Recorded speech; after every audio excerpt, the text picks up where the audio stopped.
1, 2, 3, 4.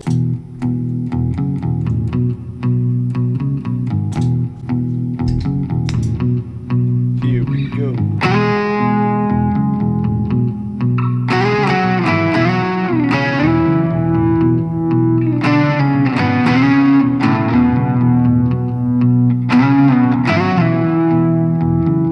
We could do a one note like this.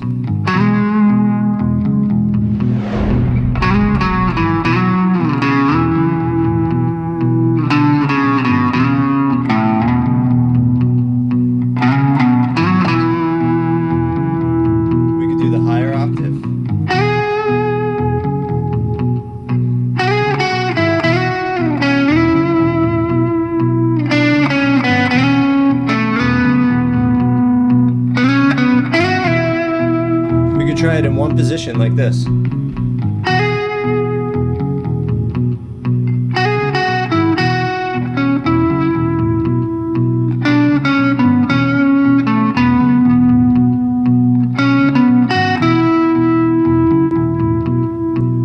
Let's try a different position.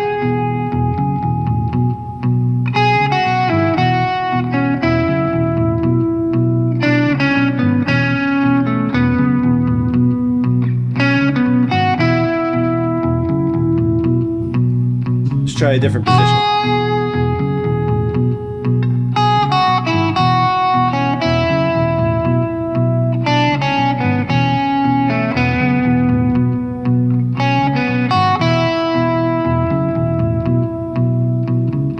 Hey everybody, Gary here with Pal Music. I've got one camera today for this quick lick lesson, and we're going to go over one of my favorite Hendrix melodies from Third Stone from the Sun. So this is not even the main part of the song. It's like just, it happens a couple times throughout the song, yet it's so memorable. I've heard so many musicians play this melody randomly, like in a solo or in a song during a jam. It's one of those melodies that once you learn it, it's just kind of sticks in your head. Hopefully you'll agree. I just want to interrupt the lesson for a second to extend a huge thank you to all of the Pal Music patrons at patreon.com/palmusic. Thank you for your ongoing support. As you're aware, the content I put out on YouTube is very high quality with fret live animations and all this visual stuff to help you learn, and some of these videos can take up to 60 hours to create. If you're interested in supporting the work I do here at Pal Music, please consider becoming a patron. As a reward, you'll receive Tab to go along with all my lessons. There's live weekly face-to-face small group video lessons, the complete fret live animations for all the videos I make. So check it out, patreon.com/palmusic. The link is below, and let's get back into the lesson. The first time the riff happens, it's with that bass line. But then there's a second bass line. The second bass line's more modal. It's just all on the E chord. And it goes like this. 1, 2, 3, 4.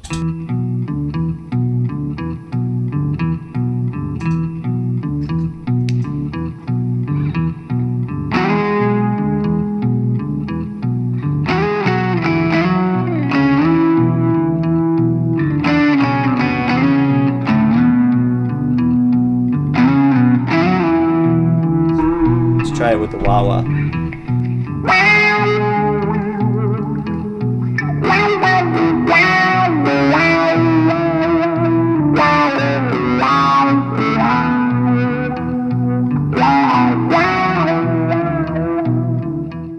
One of the things that's so cool about it from a theoretical perspective is that it's in Mixolydian mode. So when he first plays it, the bass line is implying an E major to a B minor.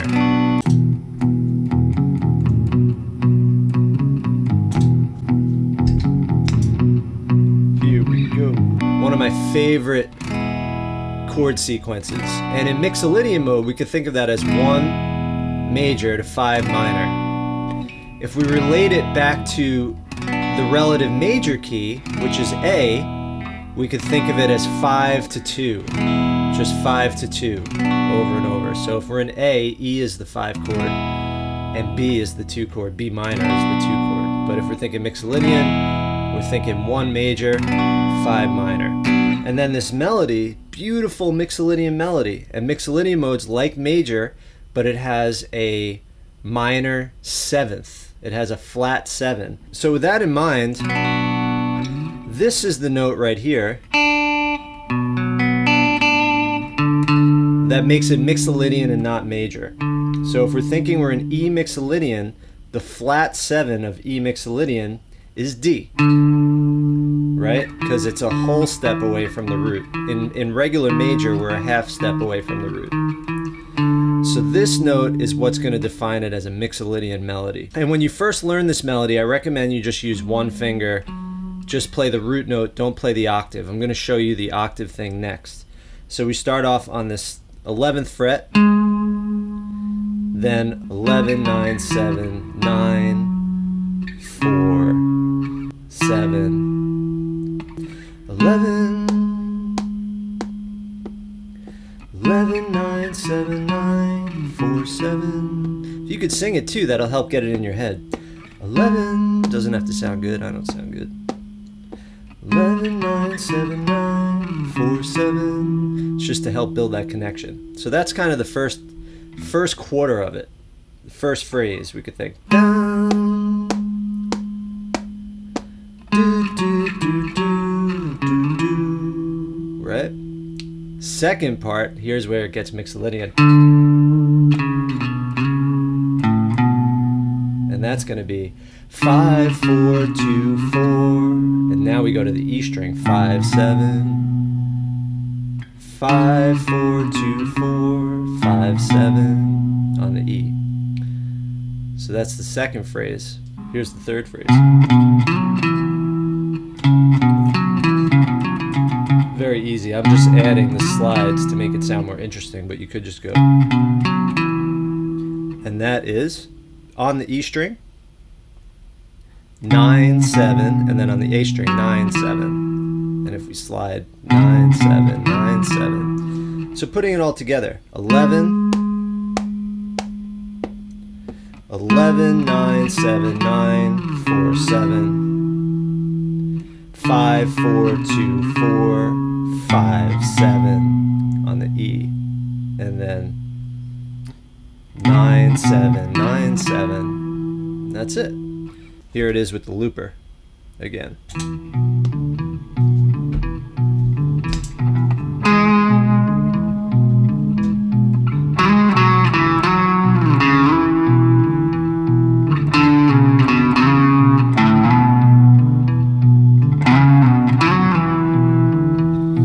Now, you know, I'm doing some things to bring it alive. A little vibrato. I'm sliding into the notes.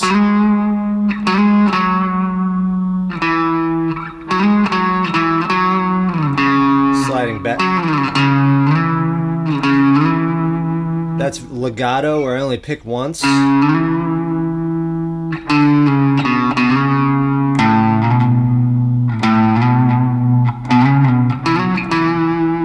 These are kind of things that'll make it sound a little more vocal, like you're singing it. All right, so now we've got to add the octave. Now, an octave is just a musical term that means the same note, but vibrating at double the pitch. So if this note is a G sharp, so is this one. They're both G sharp. This one just vibrates double the pitch. Now, humans naturally hear octaves. Like if I said to a child, sing this note, la, they're going to go, la.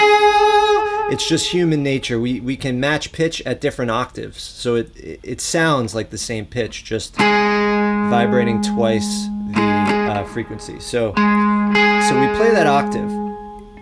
And just so you know, as far as this formula, the same formula works from the E string. Let's say we were on 11th fret of the E, over 2, down 2. Works on the A like we just did.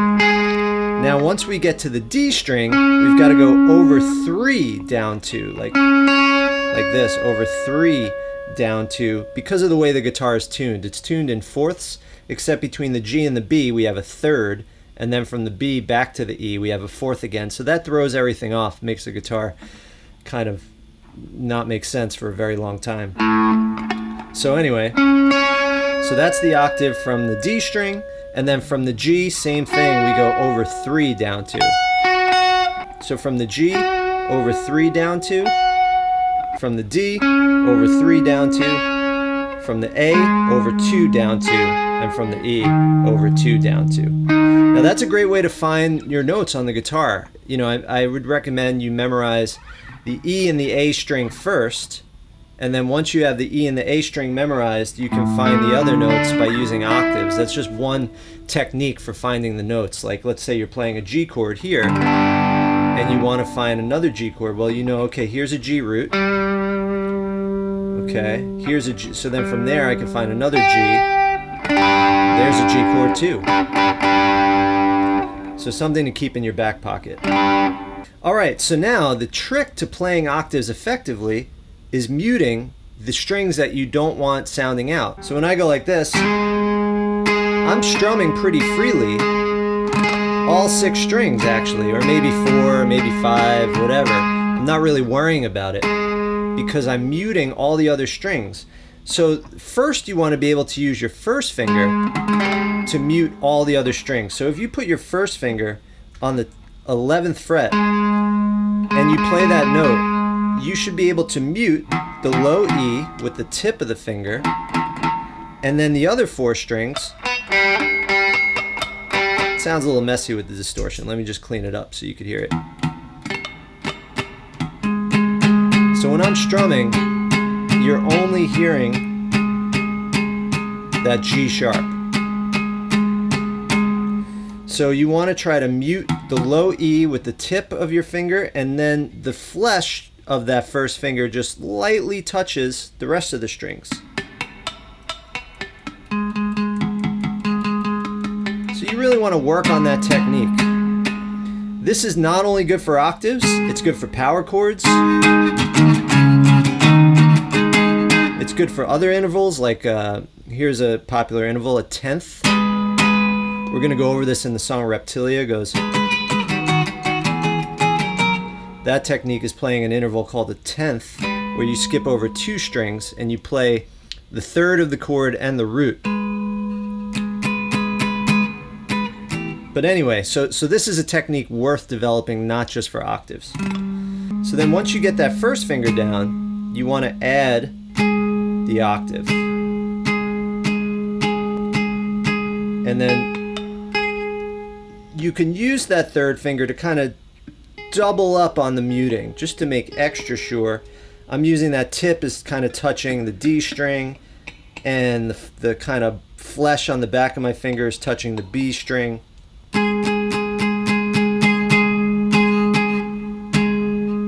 And that's it. Now some people use 1st and 3rd finger. I actually, even though I did it that way naturally without thinking about it, I mostly use my 1st finger and my pinky. So now we just use that octave to go through the melody again. So thinking of where the first finger is, we have on the A string, we have 11, 11, 9, 7, 9, 4, 7, 5, 4, 2, 4, 5, 7 on the E, 7, 5, 7, 5, E first, and then A. And that's it. A great exercise that you could do as far as trying to figure out any melody is play it in all the different positions, and then make sure you understand the framework that goes along with how you're playing it. So the best thing to do really would be figure it out by ear, but then identify the shape that you're using. So now you understand the shape and you're developing your ear at the same time. So one thing you can do is download my free PDF, the 5 shapes and 7 modes of the major scale, and try to play this melody in every single shape. So I showed you shape 5. So in shape 5 we had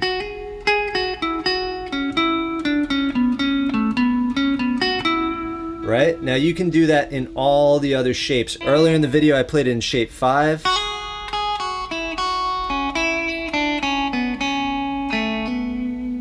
And then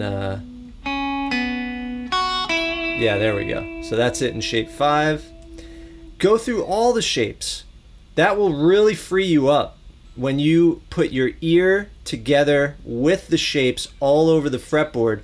You're not going to feel constricted to one place, and you're also not going to learn a riff and the riff starts and ends with the riff. The riff is going to become part of a greater, bigger picture, and you'll have the freedom to take that riff in different places because you're not just seeing it as this isolated thing. It's just that riff. You're going to see how it relates to everything you know on guitar. Before I go, I would like to extend a huge thank you to all of the PAL Music patrons at patreon.com/PALmusic. Thank you for your ongoing support, and I'd like to give a personal shout out to William Spencer, Cam Chernichon, and Robert McCain. Thank you. All right, everybody, have fun, happy playing. I apologize if you could see all the sweat on me. It's over 90 degrees here in Texas, and I shut off the AC so that you don't have to hear it in this video. All right, have a good one, and I'll see you guys next time.